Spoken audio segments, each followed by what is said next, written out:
Kenichi Shirahama is your average high school student facing endless bullying and humiliation. He tried karate to fend off his bullies, but that didn't save him from more beatings. With no pals at school, he's always nose-deep in self-help books. However, his life takes a dramatic turn when he befriends the new girl at school and joins the dojo run by her grandfather. One fine day, he rushes late for class and accidentally collides with a girl, who mistakes him for an attacker and throws him on the ground. She quickly apologizes and helps him gather his scattered books. Kenichi shouts at her for attacking him, but she explains her reflexes kicked in when he bumped her. Running together to school, she confidently jumps over a river and encourages him to do the same, but he ends up falling in, and she has to rescue him. Upon arriving to school, he is made to stand outside for being late, while the girl is called in and introduced to the class as Furenji Miu. When he hears that she came from a prestigious school to this place, he questions her intelligence.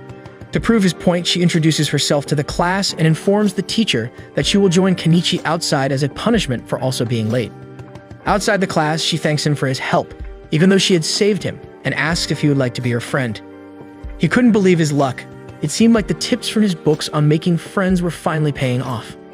After class, Kenichi rushes to the karate club as usual, but a weird-looking boy called Nijima stops him and starts bullying him. He calls him a coward and asks about Furenji, but when he doesn't get the answer he was expecting, he resorts to physically attacking Kenichi. At the karate club, he gets beaten up badly, and everyone makes fun of him, calling him a loser. When the club ends, he's made to do all the cleaning.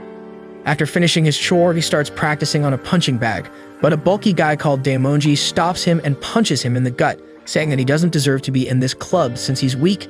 Daimonji threatens him to quit the club, but Kenichi asks if he can continue if he becomes strong enough. In response, Daimonji mocks him, challenging him to a match after a week, where the loser has to quit the club. Later, on his way home, he reads a book about becoming strong and daydreams about becoming a hero, fighting against villains. Suddenly, he sees some thugs troubling Furenji and an old man. Instead of being the hero, Kenichi runs away like a chicken. He scolds himself for running away when she, who is supposed to be his friend, is in trouble. Overcome with guilt, he returns to the scene to try and stop the bad guys. Blindly throwing punches, he hopes one will land on them, but when it does, it has no impact. Angered by this, they grab him and bring out a knife. Before they can do anything, Furenji swiftly intervenes and defeats the attackers with ease. The thugs retreat and she thanks Kenichi again for no reason, calling him brave. She expresses her pleasure at having him as her first friend, and he tells her about his experiences at the karate club. Hearing this, she explains that karate was founded for the weak to stand up against bullies, not the other way around. She advises him to seek a place to train in martial arts and become stronger. Taking her advice, Kenichi arrives at the place with the help of a map she drew for him. He tries to push open the door, but nothing happens. Suddenly, a large old man appears and effortlessly opens the door with a push of his finger, startling Kenichi. Panicking, he rushes to leave. The old guy stops him. Kenichi asks if the old guy is the master of martial arts, but the old man, thinking he is being humble, denies it, saying he has never lost a fight in his life. Amazed, Kenichi tells him that Furenji sent him here, and upon hearing this, the old guy takes him inside. They encounter a man named Apachai who is vigorously practicing his punching skills, and upon noticing Kenichi, he gets excited and shows off his skills by punching walls and whatnot. They continue with the tour when he comes across a girl in a room. He finds her cute, but he's shocked when she cleanly cuts off all the blades with a single swipe of her sword. She attacks someone for trying to take pictures of her, and one of her ninja stars almost hits Kenichi, but the old guy stops it and warns him not to go poking around. He is then introduced to someone named Sakaki for his training, but Sakaki doesn't seem interested in taking him as a disciple. He shows off his deadly moves and warns him that if Kenichi trains with him, he'll be dead in 3 days. Not wanting to die so soon, Kenichi prepares to leave, thinking the dojo is weird. However, when he sees another formidable man, he passes out and faints. To his surprise, Furenji wakes him up and asks if he's alright. He tells her to leave with him, considering the place dangerous. But she refuses and shocks him by revealing that this place is her home, and the old guy is none other than her grandfather. He introduces Kenichi to a group of skilled martial artists and explains about this place known as Ryozenpaku. Among them are Shio Sakaki, the karate fighter, Apachai, a master of secret Muay Thai boxing, Kensai Ma, proficient in various Chinese martial arts, Ekuseng Kotsuji, a warrior philosopher, and Shiger Kosaka, skilled in swordplay and weapon handling. The grandfather then introduces himself as the head of the house, and all this information is making Kenichi very uneasy. Instead of rescuing him this time, Furenji excuses herself and steps away to make tea, leaving him all alone with these fighters. They assess him, wondering why she brought him here. likening it to a girl wanting to rescue a butterfly, and they speculate on whether Kenichi will back out from the challenge. The elder addresses him directly, asking if he's ready to join them at Ryozen-Paku. He hesitates initially, then nods affirmatively, as joining them might help him become stronger. The Chinese martial arts guy, Kensei, hands him a form to fill out with his personal details and asks him to pay $200 monthly. Upon seeing him upset at the amount, Kensei brings it down to $100 and eventually to $50.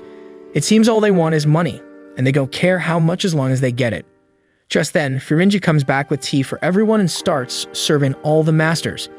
The elder justifies the fees and tells Kenichi that they are facing financial hardship, and it's only due to Furinji's exceptional bookkeeping skills that they've managed to stay afloat during this crisis.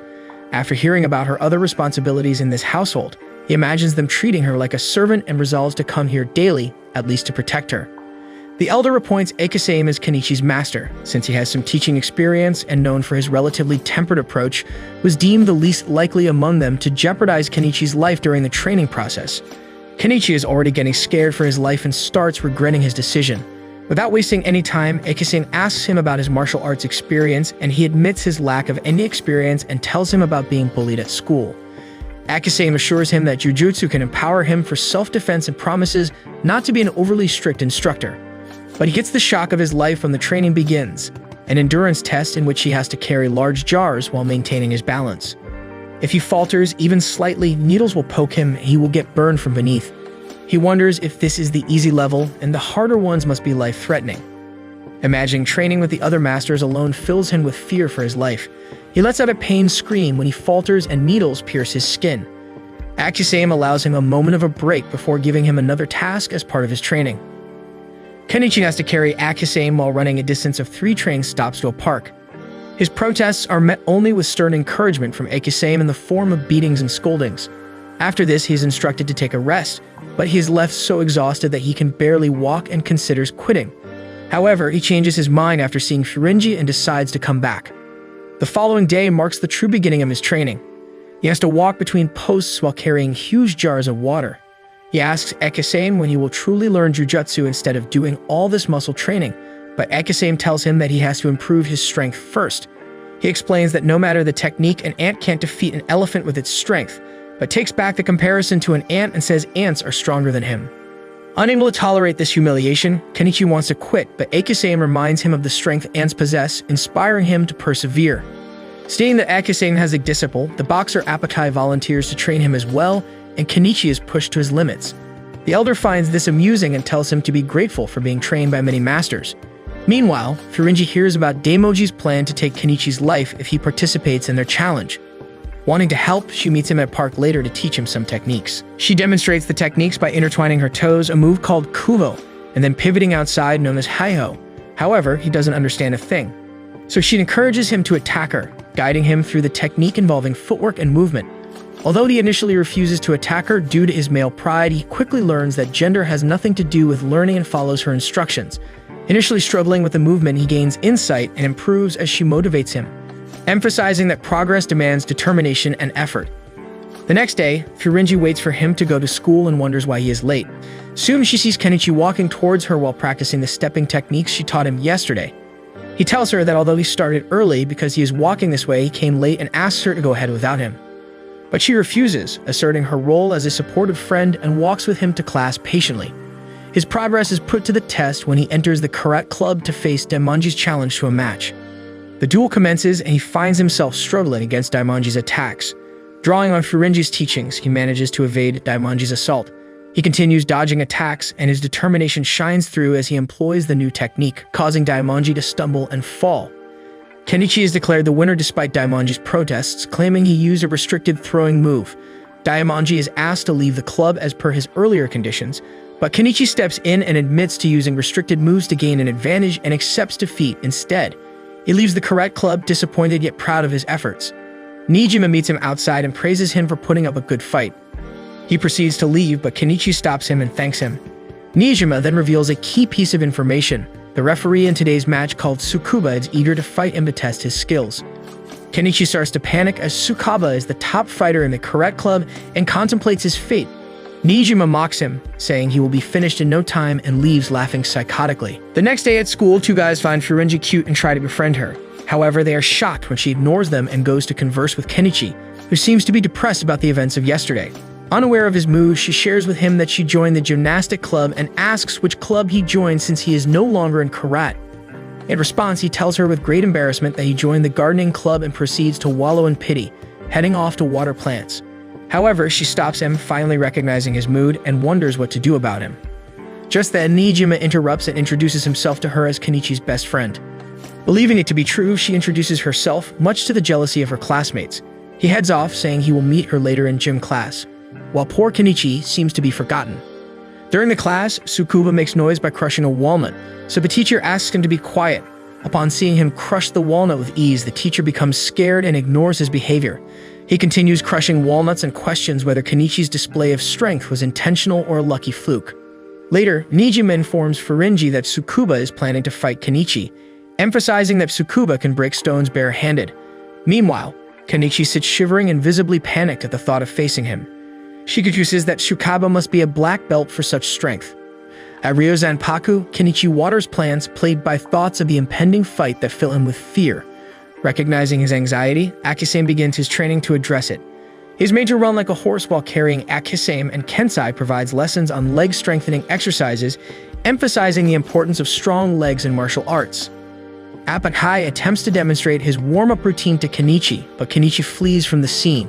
Sakaki confronts Furinji about the technique she taught him and tells her that although she taught him to help him win against the bully, this will only attract stronger opponents who now want to test Kenichi.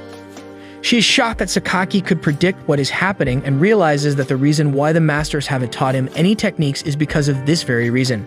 Sakaki informs her that Kenichi lacks basic core strength, and because of her, he is going to have trouble with other students. To prove his point, Kenichi is sent flying by an excited Apakai and ends up severely injured. He is woken up by his sister at home and he starts rambling, thinking that he passed away and is in heaven. She corrects him and expresses her concern about his well-being. At dinner, his father questions him about his frequent injuries and asks if he really joined a legitimate dojo.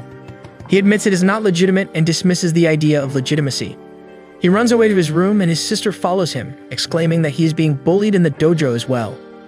Determined to protect his son, his father takes a gun, but Kenichi's mother reassures him that Kenichi's willingness to stand up without backing down is a sign of his determination and that he should have faith in his son for choosing this dojo.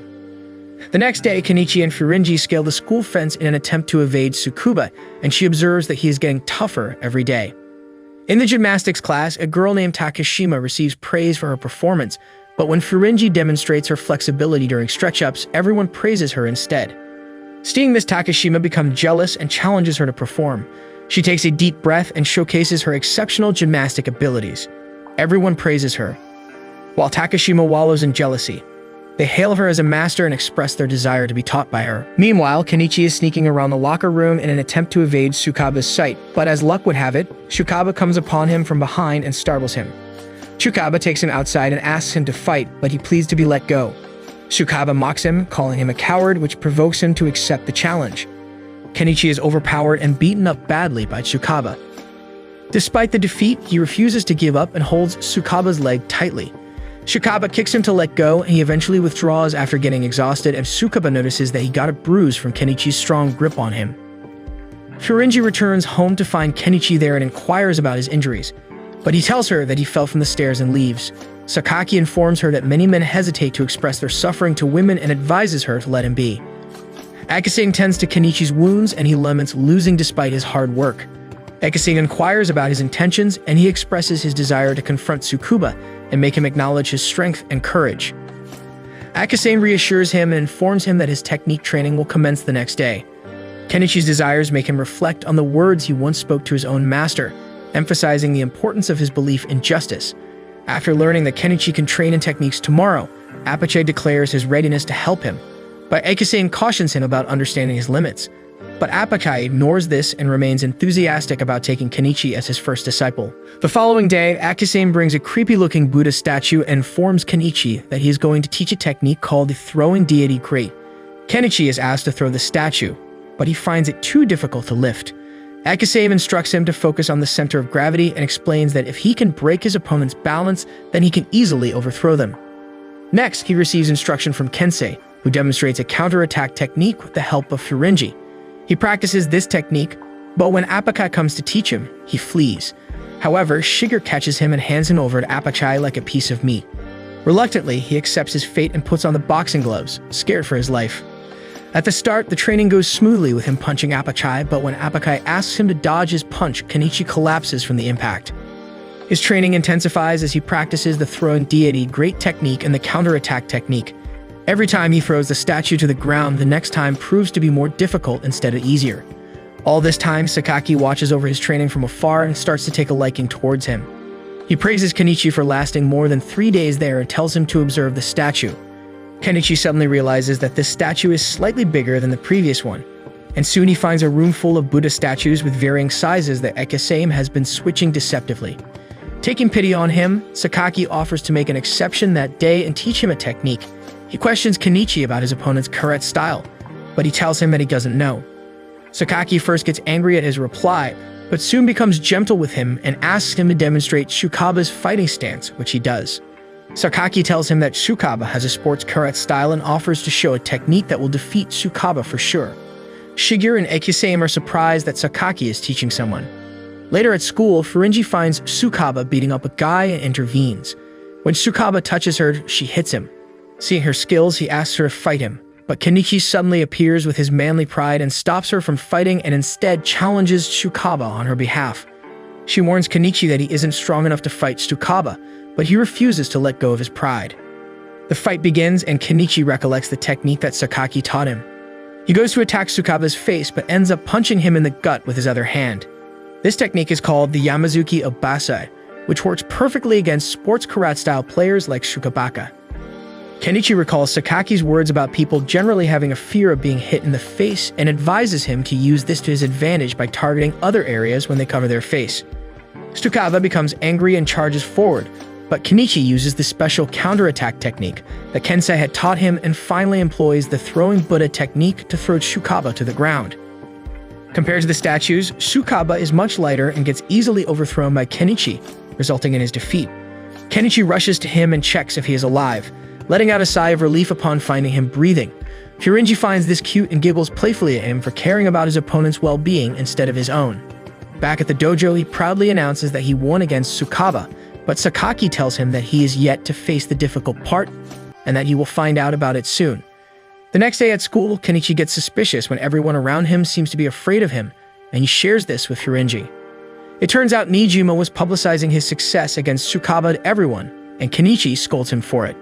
However, she supports Nijima and reveals that it was she who told him about Kenichi in exchange for 2 bowls of noodles. Just then, they see some thugs searching for him, and he quickly hides behind Nijima like a chicken. It turns out the thugs are part of a gang called Ragnarok and are searching for Kenichi to challenge him after hearing about his success against Tsukaba. After the thugs leave, Nijima scares him by suggesting that they probably know where he lives and won't stop until they find him. Kenichi starts panicking and becomes scared for his life once again. At the dojo, Kenichi is overwhelmed with fear about the impending fight and confides in the masters. However, they remain nonchalant and remark that he should have anticipated that something like this would happen. It's then that he realizes that they already knew that his fight with Shukaba would attract attention. Sakaki tells him not to be a chicken and to see it through, encouraging him to become the strongest in the school. At school, the thugs are actively searching for him, but he manages to escape and takes refuge in the gardening club. There he meets a girl called Izumi, who questions Kenichi's motives for joining the gardening club. He explains his interest in flowers and his enjoyment of watering plants. She brings up the rumors surrounding him, but he declines, saying that he isn't that strong. Suddenly, Nijima enters the scene and Kenichi, agitated by the rumors he has spread, scolds him and throws him out of the club. Nijima complains about being unappreciated and leaves before mentioning that he came to inform Kenichi about those thugs who are looking for him. Back at the dojo, Kenichi's training with Apachai leaves him exhausted. The other masters ask Apachai to finish training him quicker so that they can take their turn with him. Seeing that the masters are fighting over him, he asks if he has some hidden talent in martial arts. However, they burst his bubble and tell him that he has no talent. Unable to bear the shame, Kenichi contemplates ending his life, but Furinji intervenes and tries to stop him. Sakaki assures him that practice will never betray him and breaks a bottle to demonstrate how he can do the same to his opponent's chin or jaw. Sakaki's words motivate him, and he practices by punching a wooden pole. The masters devise a plan concerning Kenichi and Furinji and asks him to go on a date with her that Sunday. They give him movie tickets and instruct him to complete his workouts and training beforehand. He happily agrees and continues to practice enthusiastically. Several days pass, and the plan seems to be working great as Kenichi goes through all his training with the prospect of going out with her fueling his determination. On the day of their date, they take the metro to the movie theater, and Furinji reveals that this will be her first time watching a movie in a theater. Suddenly, they spot Nijima, who greets them, but Kenichi drags her and gets off the train, wanting to go to the theater alone with her. Anticipating that Nijima might be waiting for them at the next station, he suggests that they walk to the theater. They finally arrive at the theater, and to his horror, Nijima is already there waiting for him. So he suggests that they go to a restaurant instead. She hesitates, not wanting to waste the tickets, so he starts acting like he is hungry and proceeds to eat the ticket to prove his point. They go to a restaurant to eat, and there she reveals that it's her first time eating fast food too. He thinks back to all the work and responsibility she has at her home and decides to make this day memorable for her. After eating, they explore the streets, play fun games, and interact with a cat. Later, they go to an amusement park, and she reveals that it's her first time there as she is always training and never gets to do normal teenage stuff. She expresses her wish to ride the merry-go-round, and they get on it. She sees a little girl and waves at her, and upon seeing her happy, he becomes happy as well. They finally head to the theater as per her request, although Kenichi isn't keen on going as he thinks Nijima might still be there. But when they arrive at the theater, they hear alarming sounds nearby and go to investigate. There, they witness Nijima being attacked by a group of thugs. Kenichi suggests that they leave and go to the theater, but Furinji insists that they help Nijima. He thinks back to the time when he made a promise to help the weak if he can and goes to face the thugs to rescue Nijima. Drawing strength from Sakaki's words about practice, he confronts the thugs and kicks one, who then collapses on the ground. Nijima takes this opportunity to exaggerate his martial arts prowess to intimidate them. Furinji questions him about how the thugs knew they were there, and Nijima reveals that a Chinese guy with a hat, who happens to be Kensei, was handing out Kenichi's activity schedule to the thugs. Later, Kenichi confronts Kensei about this, who tells him that this was actually Akisame's idea. He complains that because of them, he now has a target on his back. Akisame describes his idea as a carrot-and-stick strategy and reveals their intent to use Furinji as his motivational backbone. Kenichi voices his concerns about involving her, but the masters explain that this approach is known as tough love. Sakaki elaborates that Kenichi must eventually face the gang, so he should be prepared to encounter them at all times. Furinji suggests that they seek advice from her grandfather regarding this matter.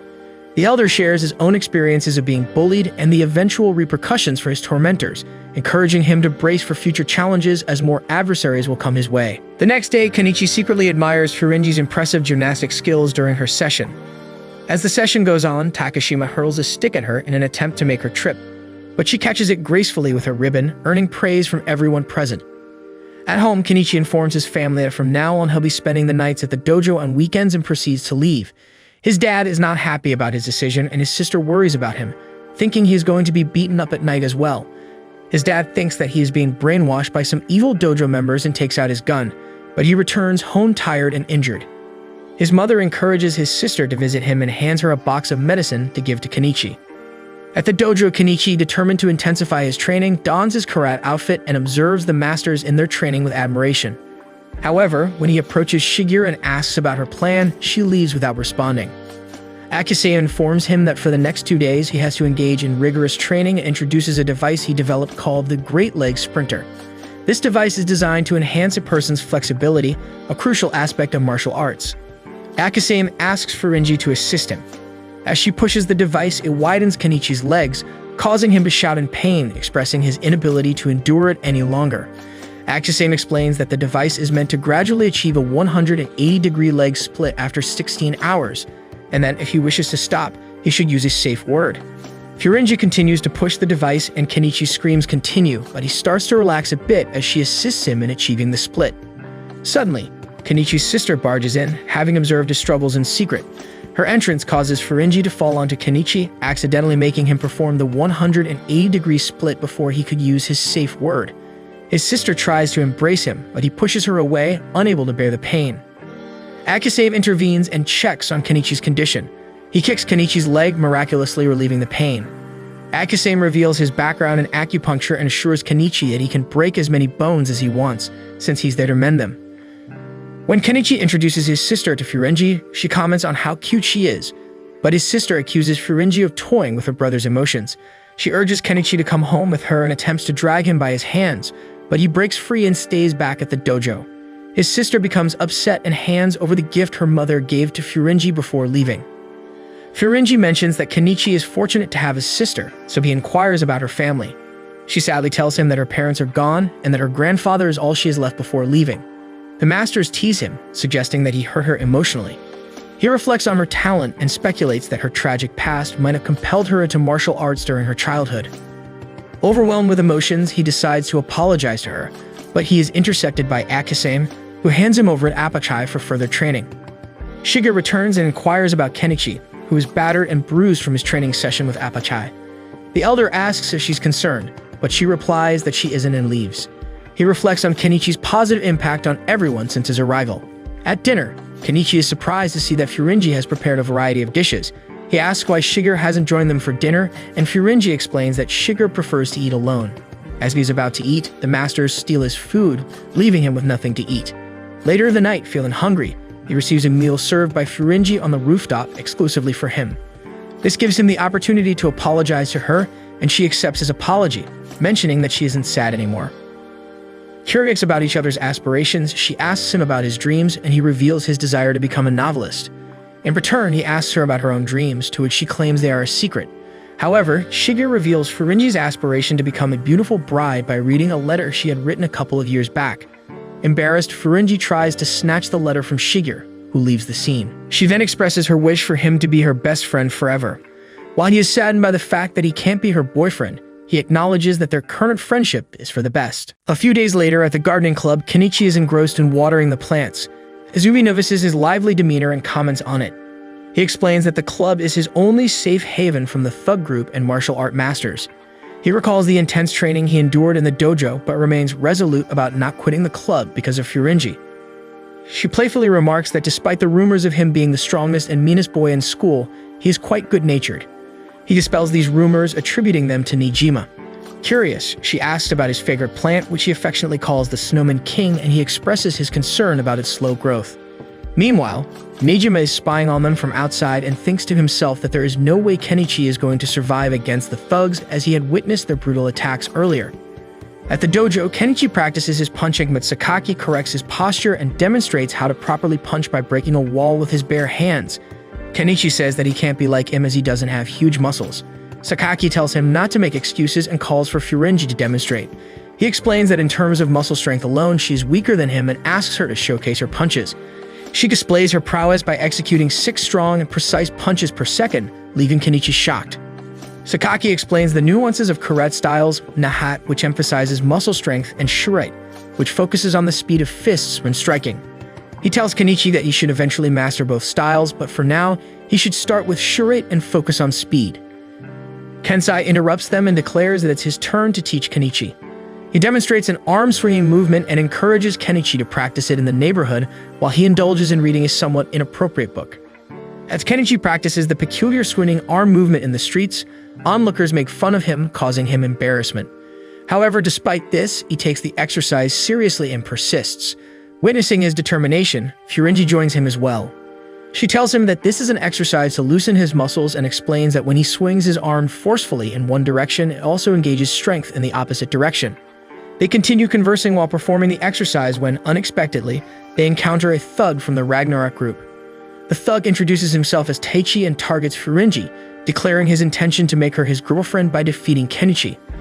Furious at his audacity, she reacts strongly, but he responds with maniacal laughter. Taichi's friends surround Kenichi and Furinji, effectively trapping them and making escape seemingly impossible.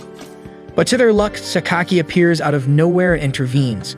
Thinking that this is the perfect time to train Kenichi, he instructs him about the importance of proper stance before stepping away for him to deal with the thugs. Seeing Sakaki leave, Taichi initiates an attack on Kenichi, causing him to fall. Furious, Furinji breaks free from the thug's grasp and fights them back. Kenichi realizes he made a mistake by moving too slowly and tries to counter Taichi's attack, but it fails. So he employs Kensei's swing arm movement and defeats him, leaving him disoriented. Unable to accept his defeat, Taichi asks the rest to attack him, but Furinji defeats them all and apologizes to him for not saving him a few of the thugs. Scared, Taichi flees the scene, calling her a monster, and Kenichi tries to console her. At the dojo, Sakaki praises him for his victory and asks if his training helped him against the thugs.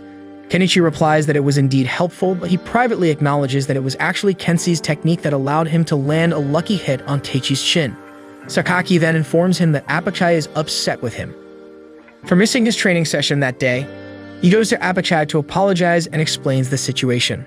The following day, Sakaki assigns Kenichi to train with Furinji and then leaves. Akisame does the same and asks him to train alongside her. He instructs him to use both offensive and defensive techniques simultaneously and introduces new elements to his training routine. During his practice session with Apachai, Kenichi attempts to evade him by throwing the Buddha statues. Seeing this, Akisame complains about the damaged statues to Kensei, and they discuss Apachai's unconventional training methods. At school, Kenichi worries about his progress in training and seeks solace in the gardening club. But when he arrives at the club, he discovers that Azumi is held captive by Daimonji and witnesses Daimonji's friends damaging plants, including his favorite plant called Snowball King. Daimonji challenges him to a fight, threatening to harm Azumi otherwise. Angered by Daimonji's actions, Kenichi swiftly evades Daimonji's kick and lands a blow to his stomach, causing him to collapse.